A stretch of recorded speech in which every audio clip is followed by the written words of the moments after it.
Dans la formation BF, donc, je suis formateur permanent, c'est-à-dire que je suis présent sur chacune des semaines de formation, les 7 semaines. J'interviens sur... il y a plusieurs domaines, donc j'interviens principalement sur la connaissance de soi, la connaissance du jeu.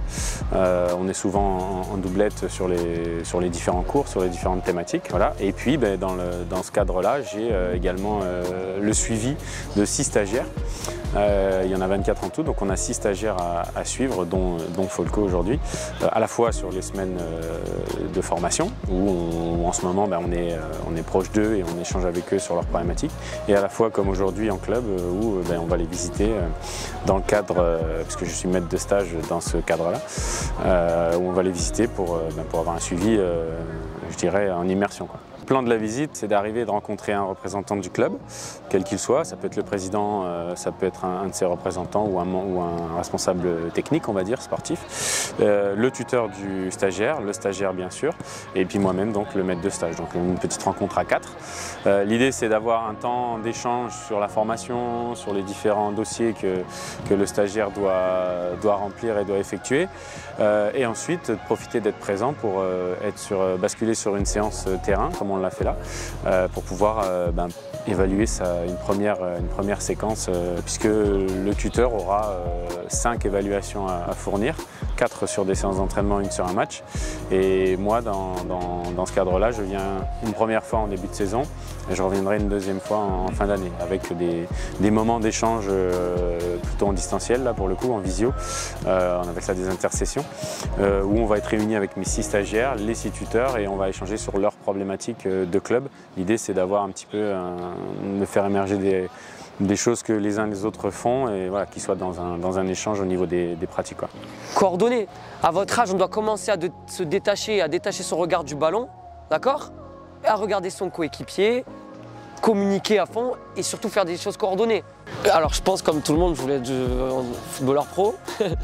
Puis après, quand tu vois que c'est pas possible, mais que tu aimes quand même le foot, que tu as envie de vivre du foot, voilà, l'entraînement, ça a toujours été quelque chose qui m'a plu. J'ai toujours été un leader, quelqu'un qui aimait porter des gens autour de moi. Donc je pense que cet esprit d'équipe qui m'a fait me porter vers le côté entraîneur. Puis après, j'ai fait une licence TAPS. J'ai fait une licence TAPS où là, j'ai rencontré Laurent Mortel, qui est entraîneur de l'AS Saint-Etienne des féminines, qui m'a inspiré. Puis j'ai joué jeune à Nîmes et après j'ai fait mon stage ici à Nîmes. Puis ça m'a plu et puis l'énergie que j'avais aussi plaisait aux joueurs et à mon responsable. Donc voilà, on continue. Et puis j'ai ce truc un petit peu de... Voilà, j'aime être un leader, donc entraîneur c'est aussi ça. Puis le côté humain aussi, le côté relationnel, ça j'aime beaucoup. Donc voilà un peu comment je suis arrivé jusque-là. C'était physique quand même, parce qu'on fait 5 jours à haute intensité avec 4 heures de pratique par jour, donc c'était pas simple à ce niveau-là. Mais après par contre, c'est super riche en contenu, que ce soit pédagogique ou même en pratique. Donc, ouais. Et puis même surtout en fait, les échanges avec les autres, avec les autres collègues du BE. Je pense que c'est ça aussi, on a un bon groupe, on s'entend bien, donc voilà, c'était cool. Moi qui viens du BMF, le BMF c'est un bon socle, mais c'est très général, voilà. Moi j'avais envie de rentrer dans quelque chose de plus poussé, et au BE je ne savais pas à quoi m'attendre, enfin je savais que ça allait être poussé, mais pas à ce point-là. C'est-à-dire que vraiment on parle de ton projet de jeu, on parle de ton équipe, on est dans le cadre FFF, mais par contre on s'adapte quand même aux problématiques qu'on a sur le terrain, qu'on a en pratique aux entraînements ou en match. Donc moi je trouvais ça super intéressant et, par rapport à ça, et ouais, ça nous apporte beaucoup de billes. Au moins c'est super riche pour moi parce qu'en plus j'ai tous les profils. J'ai quelqu'un qui est entraîné en niveau national, qui est entraîné dans un autre centre de formation. Donc voilà, j'ai tout type de profil qui... J'ai plein d'informations un petit peu de partout. Puis après, à moi de garder un peu ma philosophie, ma personnalité et de prendre un peu de chacun. Mais voilà, que des bons conseils, c'est bienveillant, donc voilà, c'est top. Mais en club, après, c'est compliqué de changer du tout au tout. Ça se fait en fait par petits points, et ce genre de journée, justement, ça nous apporte, ça nous permet de commencer un petit peu à rectifier certaines choses, les mauvaises habitudes qu'on a prises en club, sur tout ce qui est pédagogique, sur l'animation, tout ça. Donc voilà. Ce que je peux rajouter, c'est juste je remercie le club, la ligue, mes formateurs, je remercie tous les gens un peu qui œuvrent autour de tout ça, et voilà. Joueurs concernés par le thème? La ligne défensive. Et mon ailier, mon milieu excentré. Ton milieu excentré. Et après, pour moi, il y a aussi tous les joueurs peuvent être concernés dans le sens où j'avais besoin de mes milieux centraux pour me libérer l'espace. Ok.